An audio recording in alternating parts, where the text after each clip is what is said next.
কিন্তু যখন জিজ্ঞেস করলাম তাহলে কাকে কাকে বিয়ে করা হারাম, তখনই আল্লাহ গুনে গুনে 14 জনের নাম বলে দিলেন। পড়েন সুবহানাল্লাহ। হুররিমাত আলাইকুম উম্মাহাতুকুম ওয়া বানাতুকুম ওয়া আখাওয়াতুকুম ওয়া আম্মাতুকুম ওয়া খালাতুকুম ওয়া বানাতুল আখি ওয়া বানাতুল উখত। চিল্লায় পড়েন আল্লাহু আকবার। যখন হালাল তখন ব্যাপকভাবে বললেন সব মেয়েদেরকে বিয়ে করতে পারো। মুসলিম যত নারী হয়, বাংলাদেশের হোক, পাকিস্তানের হোক, ইন্ডিয়ার হোক, গোটা বিশ্বের যে কোনো জায়গার মুসলিম নারী হলেই সেটা হালাল।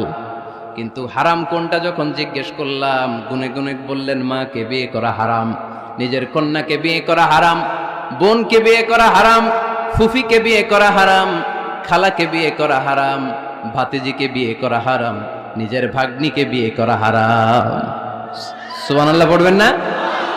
তাহলে সহজ না কঠিন? চিল্লায় বলেন, কি সহজ ইসলাম, কত সহজ।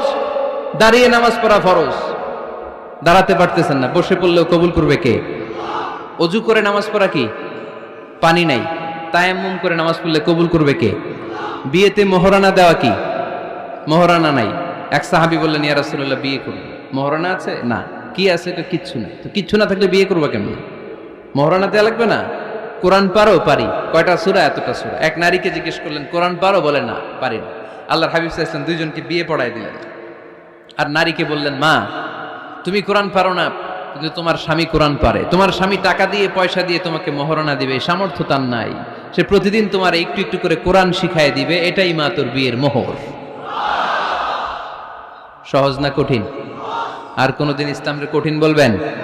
কেউ কঠিন বললে ওটা শুনবেন? আওয়াজ করে বলতে হবে, ইসলাম কি কঠিন না সহজ? মাশাআল্লাহ। দুইটা মূলনীতি বুঝে গেছেন না?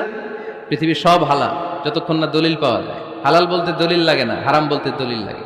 2 নাম্বার, হালাল আনলিমিটেড আর হারাম লিমিটেড, সহজ করে দিয়েছে। সুবহানাল্লাহ পড়েন। 3 নাম্বার, হালাল হারামের মূলনীতি হচ্ছে ইসলাম শুধু হারাম বলে দিয়ে বসে থাকে না।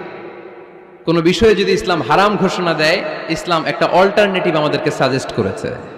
সুবহানাল্লাহ কোন? আমি বলে দিলাম এটা করা যাবে না, এটা করা যাবে না, এটা করা যাবে না, আমার কাজ শেষ, কি করা যাবে হুজুর এটা কোন? এরকম প্রশ্ন আছে না নাই?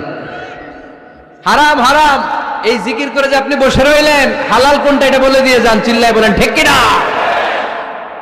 ইসলাম শুধু হারাম বলেই বসে থাকে নাই। যত জায়গায় ইসলাম হারাম বলেছে, ইসলাম একটা অল্টারনেটিভ সাজেস্ট করেছে। Islam provides us the alternatives, always alternative দিয়েছে। ইসলাম দ্যাট ইন কন্টে ঘোষণা দিয়ে আমাদেরকে জানিয়ে দিয়েছে সুদ খাওয়া হালাল না হারাম। আমরা বললাম আল্লাহ সুদ যদি হারাম হয় আমরা কেমন করে আমাদের জীবন চালাবো? আল্লাহ বললেন ওয়া আহাল্লাল্লাহুল বাই'a ওয়া হারামার রিবা। চিন্তা নাই, ভয় নাই, কেমন করে সমাজ চলবে জেনে রাখো। আমি আল্লাহ যখনই সুদকে হারাম করেছি, তার বিপরীতে ব্যবসাকে আমি আল্লাহ তোমাদের জন্য হালাল করে দিয়েছি। অল্টারনেটিভ আছে না নাই? অল্টারনেটিভ মানে বোঝেন তো? বিকল্প। অল্টারনেটিভ মানে কি? বিকল্প। সুদ হারাম, সুদ হারাম বলে বসে থাকলে হয়তো ঝামেলা লাগতো না। সুদকে হারাম করে দিয়ে অল্টারনেটিভ আল্লাহ আমাদের জন্য ব্যবসাকে হালাল করে দিয়েছেন। পড়েন সুবহানাল্লাহ। ইসলাম বলেছে ওয়ালা তাকরাবুজ জিনা, খবরদার বিবাহ বহির্ভূত গার্লফ্রেন্ড বয়ফ্রেন্ড বলেন, পরকীয়া বলেন, কোন ধরনের শারীরিক সম্পর্ক জায়েজ নাই, এটা হারাম। জিনার কাছেও যেও না। এখন আমরা বললাম আল্লাহ জিনার কাছেও যদি না যাই তাহলে যৌন চাহিদা মিটাবো কি করে? আল্লাহ বললেন জিনাকে হারাম করেছি, অল্টারনেটিভ বিয়ের জায়েজ করে দিয়েছি।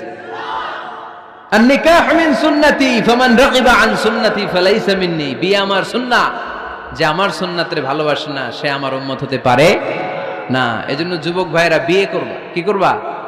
বিয়ের চেয়ে কোনো ভালো কাজ পৃথিবীতে হতে পারে? আমরা গার্লফ্রেন্ড বয়ফ্রেন্ড মানি না। এটাকে সহজ করেন। খেয়াল করবেন, যেই সমাজে বিয়ে করা কঠিন ওই সমাজে জিনা করা সহজ।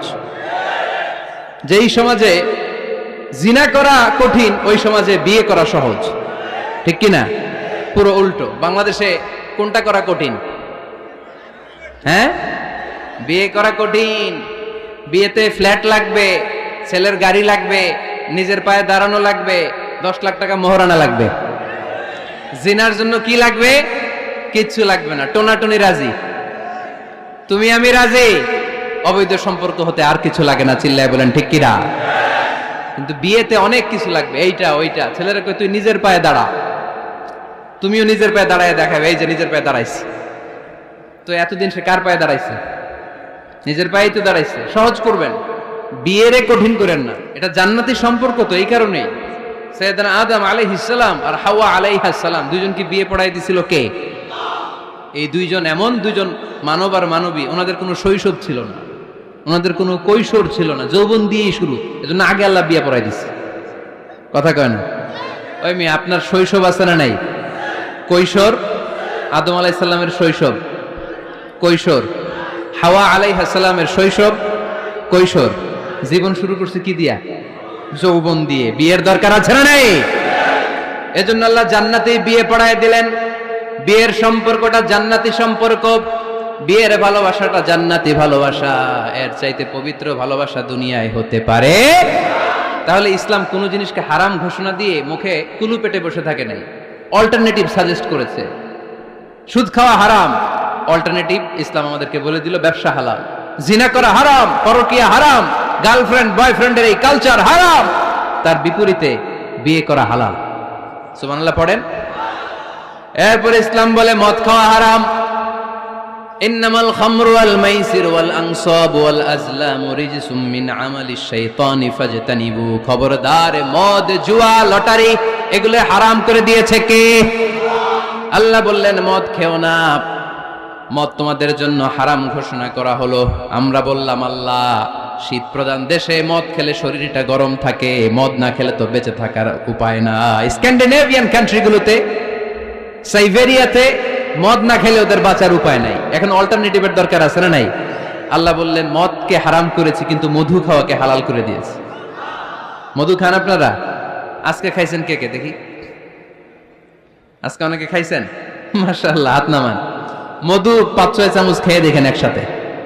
মদের বাবা এটা, চিল্লায় বলেন ঠিক কিনা? শরীর গরম হবে, অনেক অনেক শক্তি হবে। মধুর মধ্যে আছে ফ্রুকটোজ, কি আছে? ফলের মধ্যে আছে সুক্রোজ, আর চিনিতে আছে গ্লুকোজ। ফ্রুকটোজ আর সুক্রোজ এটা স্বাস্থ্যসম্মত, এটা ভেরি হেলদি ডায়েট। এটা খাবেন, তাহলে সুস্থ রাখবে কে? তাহলে সুক্রোজ খাবো, ফ্রুকটোজ খাবো, আর গ্লুকোজ কমাই দিব। রাজি আছেন তো?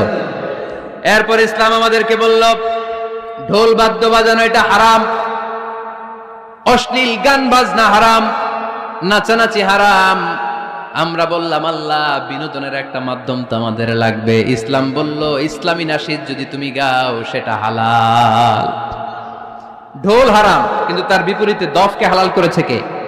ঢোলের দুই দিকে আটকানো, এটা বাজালে নেফাকি তৈরি হয়, ধামধাম আওয়াজ তৈরি হয়, এমন বিট তৈরি হয়, ডান্স দিতে মনে চায়। আছে না নাই? প্রায় মাঝে মাঝে দেখি ওই গায়ে হলুদের অনুষ্ঠানে ইত্যাদি ইত্যাদি অমুক অনুষ্ঠানে বাসার ছাদের উপরে এমন বিটে হেভি মিউজিক্যাল ইনস্ট্রুমেন্ট দিয়ে এমন গান ছাড়ে, পুরো এলাকাটা কাঁপে ওনাদের সাথে। দুম্মা চলে, দুম্মা চলে, খালি কি চলে?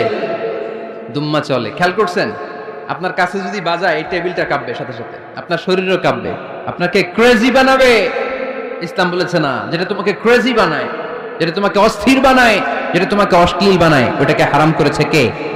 কিন্তু তার বিপরীতে সুস্থ বিনোদন আমাদের জন্য হালাল করে দিয়েছে কে?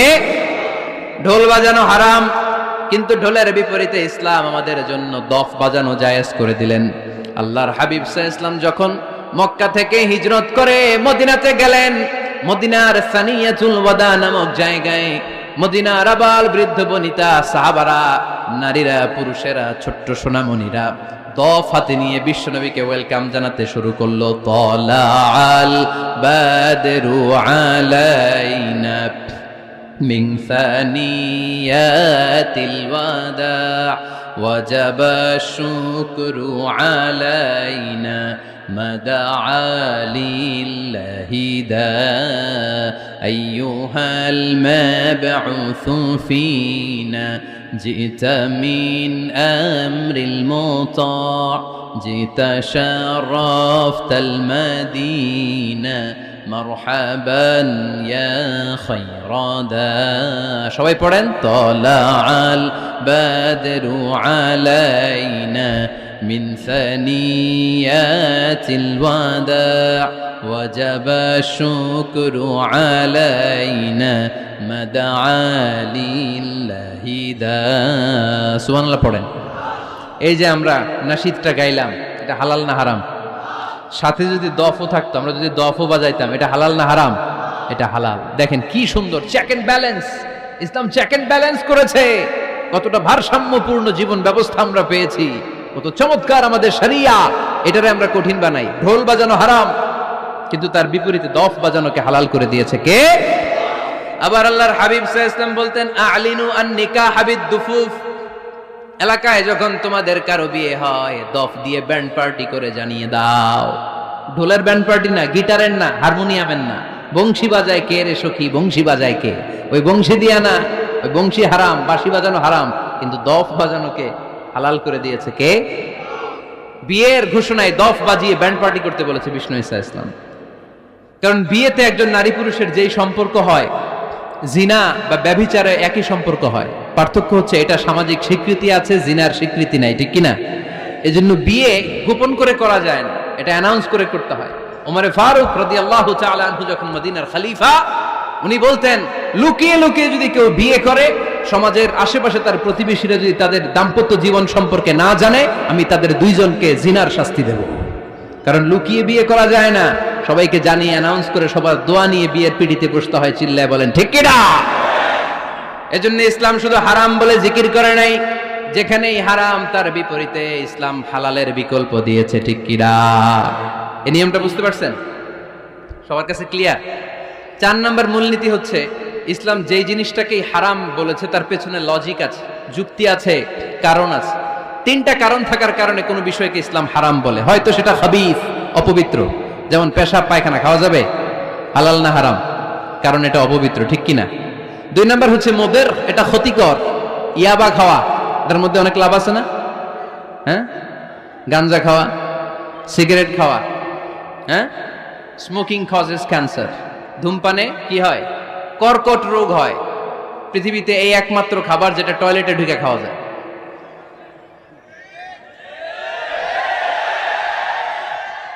সিগারেট ছাড়া, এটা ছাড়া, এটা কোনো খাবার টয়লেটে বসে খাওয়া যায়? সিগারেটই পৃথিবীর একমাত্র খাবার যেই খাবারের প্যাকেটের উপর এই খাবারের বদনাম লেখা থাকে। কালিয়ারার বাজারে এক ধরনের বিস্কুট আসছে, মনে করলেন, দেখলেন যে বিস্কুটের গায়ের মধ্যে লেখা, এই বিস্কুট যেই খাবে তারই ডায়রিয়া হবে। খাবেন? দোকানওয়ালারা কি কইবেন? তোরটা তুই খা, তোর ডায়রিয়া হোক, তোর 14 গোষ্ঠীর হোক, আমরা খাবো না টাকা দিয়া, ঠিক কিনা? কিন্তু কি আজীব তামাশা, এই সিগারেটের উপরে লেখা এটার বদনাম, যে এটা খেলে কি হয়? ক্যান্সার। এরপরও আমরা খাই। তারপর এটা হয় টোবাকো প্ল্যান্টস থেকে, তামাক পাতা থেকে। কালিয়ারায় তামাকের চাষ হয় নাকি? তামাক পাতা কেউ দেখছেন? এটার আবার বেড়া টেরা লাগে না, কারণ ছাগলেও মুখ দেয় না। কথা কি বুঝতেছেন? তো যে এটা ছাগলেও মুখ লাগাইলো না, আশরাফুল মাখলুকাত হয়ে, আল্লাহর শ্রেষ্ঠ জীব হয়ে আপনি এটা মুখে লাগাইতে পারেন? গোটা বিশ্বে এই ধূমপানের কারণে লক্ষ লক্ষ মানুষ অকাল মৃত্যুতে ঝরে পড়ছে। এটা হালাল না হারাম? কারণ এটা মুদির, এটা ক্ষতিকর। ইসলাম আমাদেরকে মূলনীতি শিখিয়েছে, লা দারারা ওয়ালা দিরার। নিজেরও ক্ষতি করতে পারবা না, অন্যেরও ক্ষতি করতে পারবা না। আইনটা কার? তাহলে কোন জিনিস হারাম হওয়ার পেছনে 1 নাম্বার লজিক, সেটা হয়তো অপবিত্র কিংবা সেটা ক্ষতিকর।